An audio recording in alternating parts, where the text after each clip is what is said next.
নমস্কার। আজকে আপনাকে যেই বাচ্চার গল্প আমি শোনাবো সেটা একটা 7 দিনের সদ্যোজাত বাচ্চা, যার নাড়িতে একটা বড় ধরনের হার্নিয়া ছিল, যেটা খুবই একটা বিরল রোগ। সেটা প্রথম আমাদের কাছে এমার্জেন্সিতে আসে। সেটা হার্নিয়াটা ওখানে আটকে ছিল। তো আমরা যখন এমার্জেন্সিতে তাকে প্রথম দেখি, তার একটা 5-6 সেন্টিমিটার একটা লম্বা হার্নিয়া তার নাড়ির থেকে ঝুলছিল। আর যখন আমরা সেই বাচ্চাটাকে, তার বাবাকে আমরা বোঝাই যে তার একটা জরুরি ভিত্তিক অপারেশনের দরকার ও তার জন্য তাকে ভর্তি করতে হবে, তো সেক্ষেত্রে আমরা যখন ভর্তি করি, তারপরে তার কিছু নির্দিষ্ট তার ওয়ার্কআপ বা বাকি ইনভেস্টিগেশনগুলো যখন হয়, যেহেতু এই একটা জন্মগত রোগের সাথে আরও অনেক রোগ জড়িয়ে থাকে, স্পেশালি হৃৎপিণ্ডের রোগ বা হার্টের জন্মগত সমস্যা, তো সেই জন্য যখন আমরা ইকোকার্ডিওগ্রাফিটা বাচ্চাকে করি, তখন দেখি তার হার্টে একটা কমপ্লেক্স জটিল সমস্যা আছে। তো সেটা থাকা সত্ত্বেও তো আমরা অ্যাকচুয়ালি এদিকে তার হার্টের অনেক বড় সমস্যা আছে, কিন্তু তাতে থাকা সত্ত্বেও যেহেতু হার্নিয়াটা ওখানে আটকে রয়েছে, তার পেটের মধ্যে তার বমি হচ্ছে, পেট ফুলে যাচ্ছে, তো সেক্ষেত্রে সেই অপারেশনটা করাটাও জরুরি ছিল। তো সব ঝুঁকি বাবা মাকে বুঝিয়ে আমরা অপারেশনের জন্য নিই, আর সেই অপারেশনটা আমরা সাকসেসফুলি কমপ্লিট করি।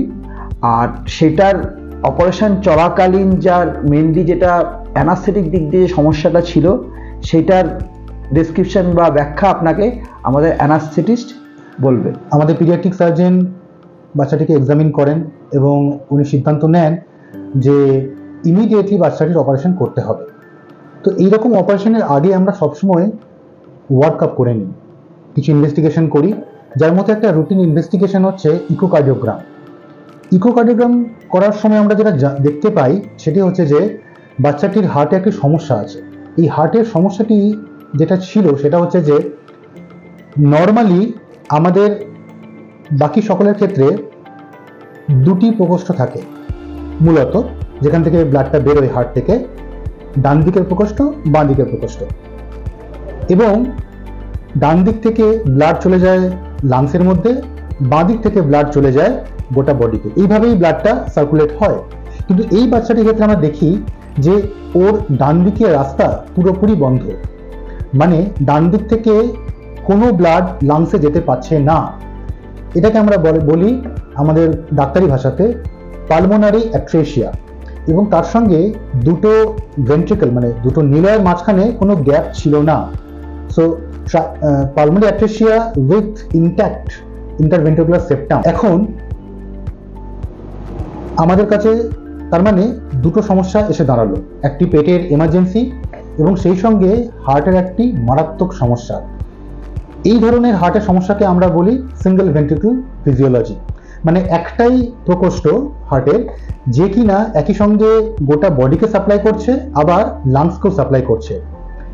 এবারে এটা ছাড়াও আরেকটা কমন প্যাসেজ থাকে, যেটাকে আমরা এক ধরনের ব্রিজ বলতে পারি, যে ব্রিজটা বা কমন প্যাসেজটা লাংসের আর্টারি মানে পালমোনারি আর্টারি এবং সিস্টেমিক আর্টারি মানে অ্যাওর্টা, এই দুটোর মধ্যে একটা যোগ সাযোগ স্থাপন করে।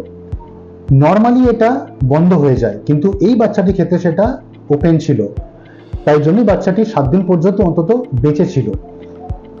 এইবারে আমাদের মাথায় যেটা কাজ করলো প্রথমে, যে এই রকম বাচ্চাকে অজ্ঞান করা ভীষণ রকমের ঝুঁকিপূর্ণ।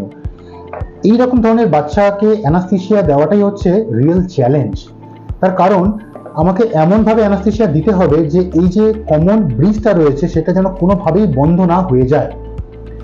এটি বন্ধ হয়ে গেলে কিন্তু লাংসে যে ব্লাড সাপ্লাই হচ্ছে ওই কমন ব্রিজ দিয়ে, সেটা কিন্তু পুরোপুরি বন্ধ হয়ে যাবে।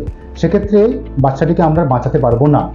এবারে অ্যানাস্থেশিয়ার দরুন অনেক সময় যেটা হয় যে সিস্টেমিক ব্লাড ফ্লো এবং পালমোনারি ব্লাড ফ্লো মানে লাংসের ব্লাড ফ্লো এবং গোটা বডি ব্লাড ফ্লোর যে ব্যালেন্স, সেটা কিন্তু ইমব্যালেন্স হয়ে যায়। আমাদের চ্যালেঞ্জ ছিল সেটাই, যে একদিকে যেরকম আমাকে গোটা শরীরের ব্লাড ফ্লো মেনটেন করতে হবে, অন্যদিকে লাংসের ব্লাড ফ্লোটা মেনটেন করতে হবে। এবং আমাদের সমস্ত ডাক্তারি টিম, আমাদের আইসিইউ টিম, ওটি টিম, সকলে মিলে আমরা একটা জয়েন্ট এফার্ট দিয়ে বাচ্চাটির অপারেশন সাকসেসফুলি করতে সক্ষম হই এবং বাচ্চাটিকে আমরা তারপরে সুস্থভাবে ডিসচার্জ করে দিই।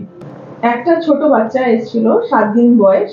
তো পেডিয়াট্রিক সার্জারি কিছু প্রবলেমের জন্য পেটের কোনো নলি আটকে গেছিল, হার্নিয়া বলে। তো সেইখানের অসুবিধাতে একটা রিভিউ ইকো করতে গিয়ে তখন ধরা পড়ে যে হার্টের একটা জটিল সমস্যা আছে। মা বাবা কিছুই বুঝতে পারেননি এতদিন যে বাচ্চার কোনো সমস্যা আছে হার্টে। করতে গিয়ে দেখা যায় আমাদের যেটা 4টে ঘর থাকে, 4টে ঘরের বদলে ওর ডান দিকের ঘরটা একদমই ছোট হয়ে আছে, কিছুই তৈরি হয়নি। ডান দিকের যে নিচের ঘরটা প্লাস হচ্ছে যে ফুসফুসের দিকে যে শিরাগুলো যাচ্ছে সেগুলো যাওয়ার দরজা সবই বন্ধ। একটা সিঙ্গেল একটা আর্টারি ইয়েতে শিরার ভরসায় ও বেঁচে আছে। আমরা ওই পেশেন্টকে ওই অবস্থায় থাকতেও হচ্ছে ওই অবস্থাতে থাকাকালীনই পেটের ওর যে সার্জারি যেটা দরকার ছিল খুবই আর্জেন্ট সেই সময়, কারণ সেটা না হলে হচ্ছে বাচ্চার নিয়েতে পেটের সমস্ত নাড়িভুড়ি নষ্ট হয়ে যেত। উপরেই হচ্ছে ভরসা করে পুরো ওর সার্কুলেশনটা চলছিল, রক্ত চলাচল সবকিছু সেইভাবে ভালো করে হচ্ছে আমাদের ওটিটা হয়। পরবর্তীকালে ফলো আপে যেহেতু নলিটা তখনও বড় ছিল, আমরা যৌথভাবে ডিসাইড করি যে তখনই আমরা হার্টের অপারেশনটা করব না, আমরা ছুটি করি, নিয়ে ফলো আপ করি ওপিডিতে একদিন আসে, তখনও হচ্ছে যেহেতু নলিটা বড় ছিল আমরা পরে আবার 7 দিন পরে আসতে বলি। 7 দিন পরে যখন দেখা যায় যে স্যাচুরেশন কম হচ্ছে, নলিটা ছোটর দিকে যাচ্ছে, আমরা তখন তাকে ভর্তি করে পিডিএস স্টেন্টিং করা হয়। আসানসোল এই এরিয়াতে পিডিএস স্টেন্টিং এই নিয়ে আমাদের হচ্ছে 3য় কেস হয়ে গেল, যেটার জন্য হচ্ছে এটা করাতে বাচ্চার জীবন ফেরত পায়। যেটা স্যাচুরেশন 58% ছিল সেটা বেড়ে আমাদের 78 to 86% হয়ে যায়। একটা সাধারণ অপারেশন, কিন্তু হচ্ছে বাচ্চা এবং বাড়ির লোকের জন্য এটা একটা অসাধারণ অপারেশন। এটা শুধু এখানেই থেমে নয়, এর পরবর্তীকালে অপারেশন লাগবে, বাচ্চাকে আরো ফলো আপে রাখতে হয়। একটা ছোট বাচ্চা, তার হার্টের প্রবলেম, তার সঙ্গে তার অন্ত্রের একটা প্রবলেম। এখন এই সিচুয়েশনে কোনটা আগে করব এটা খুব ডিফিকাল্ট, যে কোনো ডাক্তারের পক্ষে এবং বাড়ির লোকের পক্ষেও বোঝাটা খুব ডিফিকাল্ট। আমরা কার্ডিওলজিস্ট হওয়া সত্ত্বেও, যেহেতু বাচ্চার অন্ত্রের যে প্রবলেম, যে নাড়িগুলো পাকিয়ে গিয়েছিল বা হার্নিয়া টাইপের হয়েছিল একটা ছোট সদ্যজাত শিশুর, আমরা আমাদের জায়গায় দায়িত্ব পালন করে হাই রিস্ক কনসেন্ট দিয়ে সেই অপারেশনটা করাই, যেটা আমাদের পূর্ববর্তী ডাক্তারবাবু আপনাদের সামনে সহজভাবে তুলে ধরেছেন। আমি যেটুকু বলবো এটা আপনাদের সহজগম্য করার জন্য, সহজবোধ্য করার জন্য, যে হার্টের প্রবলেম কতটা জটিল ছিল এবং কি করা হয়েছে এবং সেটা গুরুত্বটা কোথায়। এই আসানসোল শহরে বসে এই ফেসিলিটি যেটা আমরা পাচ্ছি, আমি মনে করি একজন ডাক্তার হিসেবে এটা বড় প্রাপ্তি আমাদের সাধারণ মানুষের কাছে। বাচ্চাটি নর্মালি আমাদের হার্টের মধ্যে 4টি চেম্বার থাকে এবং 2টি শিরা, একটা শিরার মাধ্যমে সারা শরীরে ভালো রক্ত যায় আর একটা শিরার মাধ্যমে ফুসফুসে খারাপ রক্ত যায়। আনফরচুনেটলি এই শিশুটির ডান দিকের যে হার্টের পাম্প বা ডান দিকের যে নিচের ঘর, সেটা জন্ম থেকে তৈরি হয়নি।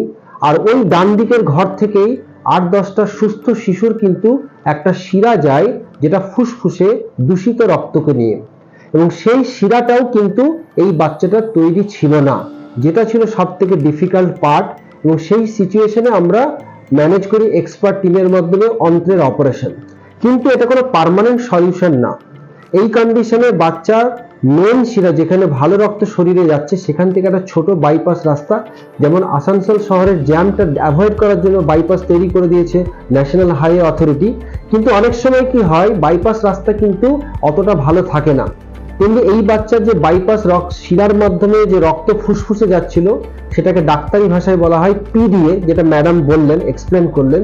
কিন্তু ভগবান এমন নিয়ম, এই পিডিএ কিন্তু সারা জীবন খোলা থাকবে না। তার মানে বাচ্চা যত বড় হবে, পিডিএ ছোট হবে, ফুসফুসে রক্ত কম যাবে, বাচ্চার তত বেশি শারীরিক কষ্ট বাড়বে। কিরকম? বাচ্চার শ্বাস প্রশ্বাসের কষ্ট হবে, বাচ্চা আরো বেশি নীল হয়ে যাবে। এবং আমরা যদি পালস অক্সিমিটার স্যাচুরেশন, আমরা সকলেই জানি কোভিডের দৌলতে যে স্যাচুরেশন কি, পালস অক্সিমিটার কি কাজে লাগে, সেটা কমতে থাকবে। এই ক্ষেত্রে একটাই অপারেশন, যে ফুসফুসে যেখানে রক্ত যাওয়ার কথা, মেন রাস্তা তৈরি হয়নি, একটা ছোট বাইপাস রাস্তার মাধ্যমে কাজ চলছে কোনো রকমে, কিন্তু আমাকে ফুসফুসের রক্তটা মেনটেন করতে হবে। এই ক্ষেত্রে দুটো সলিউশন থাকে, একটা হচ্ছে বুক কেটে অপারেশন আর একটা হচ্ছে মাইক্রো সার্জারি। বুক কেটে অপারেশন অনেকদিন ধরে হচ্ছিল, কিন্তু বুক কেটে অপারেশনের প্রচুর রিস্ক আছে। পোস্ট অপারেটিভ পিরিয়ডে বাচ্চা বিভিন্ন রকম ভাবে বিহেভ করে এবং সেখানে হাই চান্স অফ মর্টালিটি, মানে বাচ্চাকে হারানোর চান্স খুব বেশি থাকে। তো সেক্ষেত্রে এই স্টেন্ট করাটা একটা alternative option, that is the blessings of our advance medical technology. যেটা ইম্পর্টেন্ট বিষয়, এইগুলো হতো কলকাতাতে বা কলকাতার বাইরে, ইদানিংকালে কলকাতার বাইরে আমরা এগুলো করছি, দুর্গাপুরে করি রেগুলার বেসিসে, কিন্তু আসানসোল শহরে বা আসানসোলে শহরে কোনো হসপিটাল বা নার্সিং হোমে এই ধরনের সেটআপ এতদিন ছিল না। All thanks goes to the administration of Healthwell hospital Asansol unit. আমরা এই মাইক্রো সার্জারিতে একটা স্টেন্ট বসিয়েছি, আপনারা সকলেই জানেন, কারণ বড়দের ক্ষেত্রে হার্টের কোনো শিরার ব্লক হলে আমরা স্টেন্ট বসাই, একটা দুটো তিনটে। তো যে শিরাটা বন্ধ হয়ে যাচ্ছিল পি দিয়ে, যেখান দিয়ে রক্ত অপ্রতুল পরিমাণে যাচ্ছিল, ফুসফুসে রক্ত ঠিকভাবে যাচ্ছিল না, আমরা হাতের এবং পায়ের যে কোনো একটা শিরার মধ্য দিয়ে গিয়ে একটা ছোট বাচ্চার ওই পিডিএ যেটা শিরাটা বন্ধ হয়ে আছে তার মধ্যে এই স্টেন্টটা প্লেসমেন্ট করি। এটা ধরে নিতে পারে একটা লাইফ সেভিং প্রসিডিওর। এটার বিউটি এটাই যে একটা অসুস্থ বাচ্চা, যে বাচ্চাটাকে বাঁচানো প্রায় সম্ভব না, অপারেশন করলেও, ওপেন হার্ট সার্জারি করলে সেক্ষেত্রে হাই চান্স অফ মর্টালিটি, কিন্তু এই নন ইনভেসিভ একটা অপারেশন বা মাইক্রো সার্জারি, যেটাকে আমরা ডাক্তারি ভাষায় বোঝানোর জন্য বলি স্কারলেস সার্জারি, সেটা স্কিনের মধ্যে দিয়ে প্রিক করে ভেনের মধ্যে দিয়ে গিয়ে আমরা স্টেন্টটা প্লেস করি।